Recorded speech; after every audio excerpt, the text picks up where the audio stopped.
Welcome to Flying Auditor Channel. I am Greg, your host, and today I'm going to do an interview with a gentleman that owns the channel called This Is a Public Service, and his name is Phocion. Great guy, enjoyed meeting him. I like to meet with business owners, which he is. He has made time to do his First Amendment practicing, digitally recording those that are in power and to hold them accountable. He's incorporated that into a schedule within his life. And that's highly, highly commendable for a gentleman that has taken this so seriously. This has become life for him. And I applaud him for doing that. Enjoy the video. Sorry for the background noise. You'll hear the story and you hear about the man himself, Phocion. His channel, This Is a Public Service. It's kind of a get to know you type of a deal. Let me see here. This, ladies and gentlemen, is Phocion.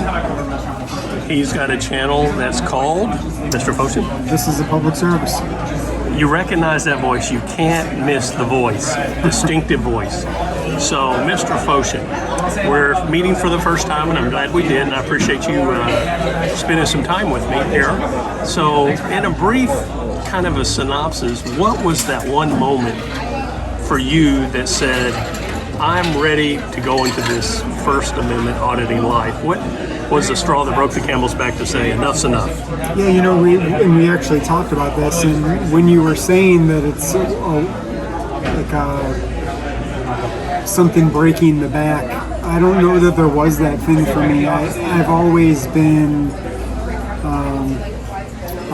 somebody that believes in individual rights, limited government, and you just see this creep that just keeps on getting worse and keeps on getting worse. And I think I just reached the point where I couldn't take anymore. I don't know that it was one event. You know, I've had several things in my life,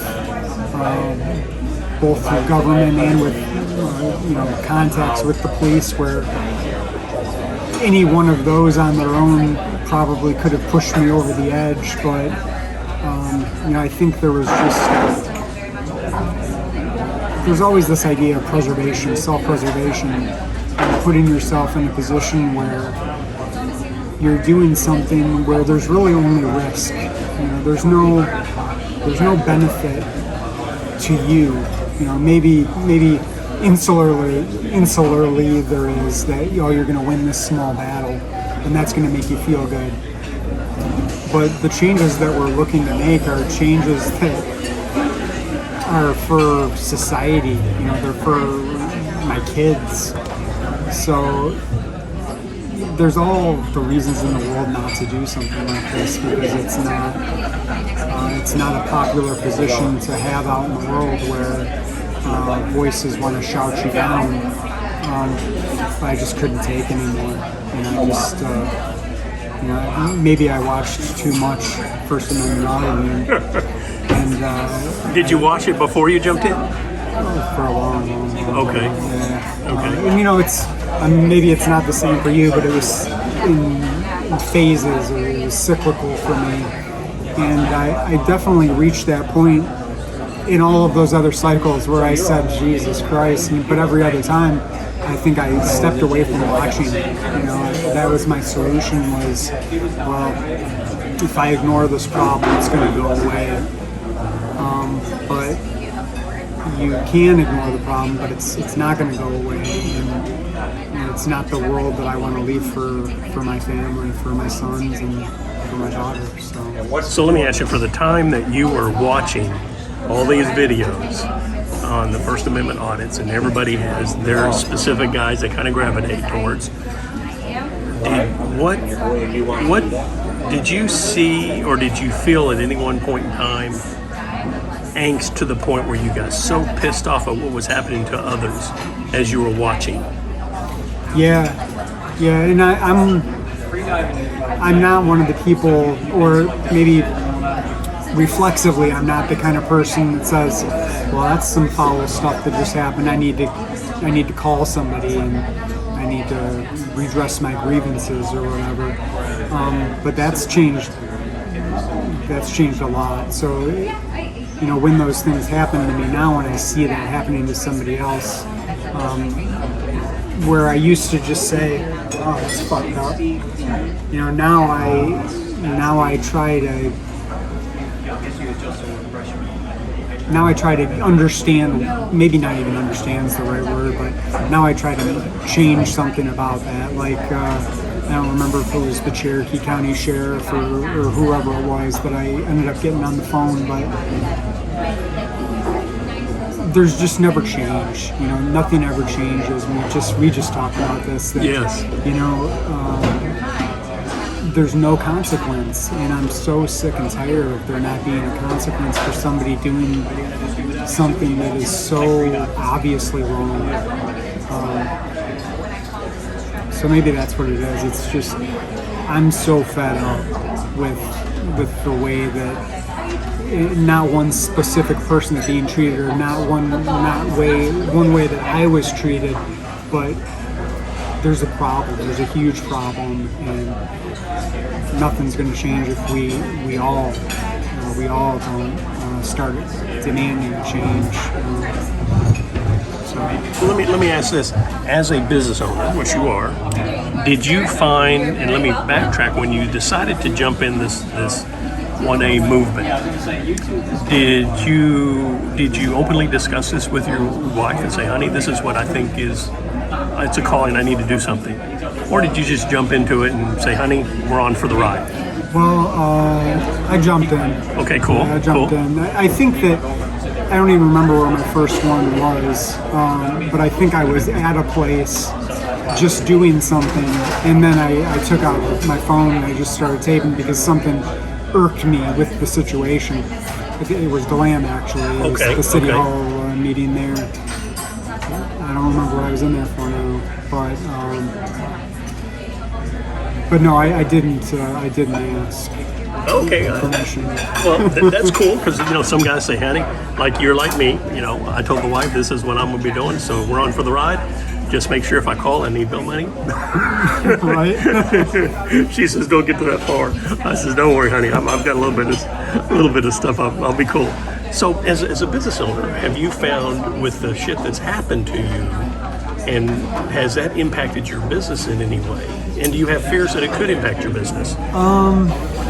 It hasn't impacted my business. I'm not sure if I have fears that it will. Okay. I think that people will find out what business it is, and people will try to hurt me. Okay. I think that's just inevitable. You think they'll try to go after you? I think so. Okay. I mean, I think I'd be foolish not to assume that somebody's going to do that, even though at least the people that work in government, they're not, ethically, they're prohibited from even having thoughts like that. But I think it's a reality. I do. Well, and that sounds, and I appreciate you saying that because, and I don't know if I told you, Rogue, or somebody that what's going on today is somewhat similar to what happened in the 1700s with all those professionals. Silversmith, the British are coming. It was, damn this, we're going to do what's right for the nation. And am I equating you to a Paul Revere or any of those guys? No, but in the digital world of what we're a part of, I served my country for close to a decade, and what I have discovered is that the new generation coming up says, how can we serve? And the guys that are cognizant of the point of being enough's enough, when is there a point where I stand? Or when am I going to be a wandering generality? Or am I going to become a meaningful specific? Wandering generality is a guy that goes with the flow. Meaningful specific is a guy that stands his ground, damned everybody. Right, wrong, it says my thoughts today. If I'm wrong, I'll admit to being wrong. And I think what I've seen with you and Rogue, and of course my buddy up in Maryland, Kevin, the angry vet, is that what you're doing is attempting to effectuate change. There are guys, and what I really appreciate you being here is that there's a lot of guys that are just doing this for shits and giggles. Let me get clickbait. Let me go cause the grief and do nothing about it. Let me not stand for anything. Let me just fall, take the ride. Hopefully my YouTube channel count will go up and I'll make money. And I think what I liked about you and Rogan, which you shared with me, it's about making the change, and the money will follow for the right reasons. As with anything, if you do something right, money will always follow if that's the objective. But your objective is in leaving the world in a better place, and you're also being an example for your kids to know, don't take shit. You know, you allow your kids to have cell phones when they go to school? My oldest, yeah. So I'm sure you've advised your son that is, something's going wrong, bring that puppy out so nobody can say different. Yeah, no, my sons are much more educated about procedure than anybody else. Good move. And it's you never want your kids to even encounter these situations, but boy, would I love to be a fly on the wall if my sons were ever confronted with something like that, because they're both very respectful kids, and for being young kids, that's not common. But I don't think they would take any shit. I'm very proud. Absolutely. So you've been doing this for how long? Really? So I think I've had the channel. I think my first video was about a year ago. I think there were 2 or 3 videos, and then it took almost 6 months or around 6 months off. And it's been the last 6 months really that I've been consistent, we'll say. Okay, so this has become part of your life, would you say? Yeah.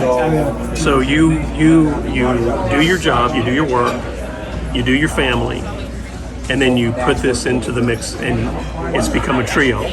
Yeah, for the most part, it's scheduled time in my week, and that's how everything is in my life. And for the most part, unless there's a Bob involved, I know how long generally things are going to take. Now tell them what a Bob is in case they don't know who a Bob is. Bob works at the Flagler County Department of Health, and he's probably my most memorable video, I'd say. Was he a PhD? There's no way. He was the director or something, wasn't he? He was the director. Okay. God help us if he was. Oh, God. So, in retrospect, if there's somebody starting out new, and if you could start over with the knowledge you have today, what would you advise a new person that says, I'm going to go out and do this for a minute because I feel it's the right thing to do? What word of advice would you give somebody new? Make sure you understand why you're doing it. Have clarity of thought. Be aware of the law wherever you're going. That's probably the most important thing. Don't put yourself in a position. Don't put yourself in a vulnerable position if you don't have to. I'd like to say I kept most of my encounters pretty safe. I'm not sure that's true, but for the most part, I think that the places I've been have been benign. It's city halls and government offices. I don't do a lot of. I don't know that I've done any, cop watching per se. I've walked up on traffic stops when I saw, flashers going, but just make sure that you're educated on whatever law you're there to challenge. I'm a great example of not following my own advice with the Social Security thing. I still think that I'm right. I think the law is on my side. But we talked about this earlier. The law doesn't necessarily need to be on your side for an injustice to occur. Oh, absolutely. Yeah. That's probably it. I mean, if you have a community around you, an A1 community around you, reach out to them. And if you don't, be willing to travel. I wish that I had gone out with somebody before I went out alone, because for the same reason you're asking me this question, I didn't have that. You know, there wasn't a sounding board for me to say, oh, what shouldn't I do? Gotcha. There probably was a video on it somewhere if I looked it up, but there's power in community, and I think that the more you can surround yourself with good people, it just makes you stronger. So. Who would you say are the people here in Florida that you have kind of, become a tag team with, that you enjoy being around? You all have the same mental thought process? I'm not sure if we have the same mental thought process, but Rogue, I love going out with Rogue. We have similar dispositions when we're out there. I don't think we're the same. He's a very well-read and sharp gentleman. But I like going out with Rogue. James Madison Audits was probably the person that before I actually met anybody that I wanted to meet, the most was James Madison Audits, and he's. Is he based out of Florida? He's actually in Daytona. So really? Okay. He's wow. right next to me. Okay, cool. I think he's the best in Florida, but Jeff Gray's in Florida, so that's a tough one. Right. But that's I've met a ton of Florida guys, but those two are probably the ones that, just because JMA is pretty close to me, but Rogue's willing to go anywhere, anytime. He's down to challenge any authority. Have you had a personal reach out with Jeff Gray, who is Honor Your Oath? Have you talked to him? I haven't. No, I haven't. Which is odd, because maybe I just haven't tried real hard. But Sure. I've done some videos directly around his stuff, so I feel like, maybe I shouldn't feel this way, but I feel like a kindred spirit to him. Yes. Because after he got expelled from Mount Dora, I was there the next day, and that. I had just been there, so to have this conversation with somebody before something happens, and then something bad happens, and then to return there, it just that situation really made my blood boil. The whole Mount Dora. See, you've used the words that we've talked about this, that I've used.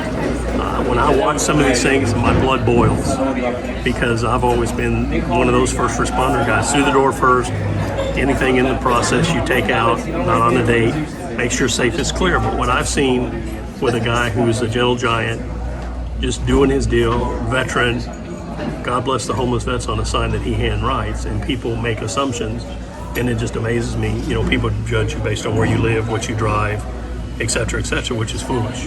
If they'd have done that with, Sam Walton driving an old ratty pickup truck instead of bib overalls, they didn't know they were talking to a billionaire, right? So looks are deceiving. And what I have discovered is I have to turn some of it off because it pisses me off. And that's for me to jump into this is I want to make sure those injustices are never done. Because after a decade of service and been around the world, when you see an injustice done in your home world, your home country, by people who raised their right hand and swore oath to the U.S. Constitution as a means of getting a job, that just doesn't set right with me as it doesn't set right with you. So, well, look, I appreciate you spending the time with me today. Good to meet you for the first time, for sure, man, for sure.